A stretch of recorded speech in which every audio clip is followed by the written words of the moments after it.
आज हम लोग बच्चों जानेंगे संस्कृत के महत्वपूर्ण प्रश्न जो शब्दार्थ के रूप में जाने जाते हैं, जो क्लास 10th के लिए बहुत ही वीवीआई इम्पोर्टेंट क्वेश्चन है। ध्यान दीजिएगा।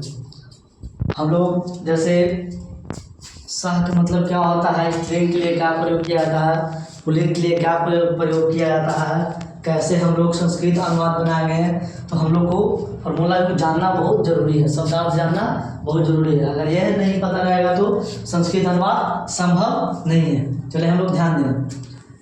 सह का मतलब क्या होता है बाबू? वह किसके लिए प्रयोग होता है? पुल्लिंग के लिए होता है। और सा का मतलब वह किसके लिए प्रयोग होता है? स्त्रीलिंग के लिए प्रयोग होता है। ते के मतलब वे सब किसके लिए प्रयोग होता है? पुल्लिंग के लिए प्रयोग होता है। चलिए, तो का प्रयोग वे दोनों के लिए होता है, किसके लिए? पुल्लिंग के लिए होता है। ते का प्रयोग वे दोनों होता है, स्त्रीलिंग के लिए होता है। ताह का प्रयोग वे सब स्त्रीलिंग के लिए प्रयोग किया। तोम का मतलब क्या होता है बच्चों? तुम होता है। तोम का मतलब तुम होता है। वाम का मतलब क्या होता है? तुम दोनों होता है। अहम का मतलब क्या होता है? मैं होता है। बैम का मतलब क्या होता है? हम सब। बैम का मतलब क्या होता है?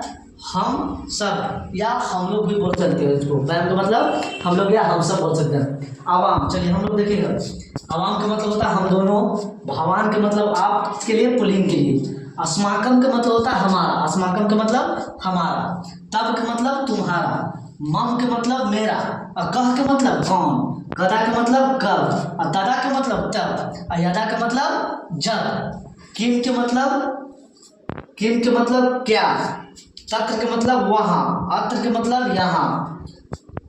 च का मतलब और। इदम का मतलब यह, किसके लिए? नपुंसक लिंग। नपुंसक लिंग आप लोग को पता होगा अच्छी तरीके से किसको कहते हैं। भवती का मतलब किसके लिए प्रयोग होता है? आप, यानी कि स्त्रीलिंग के लिए। कुत्र का मतलब होता है कहाँ।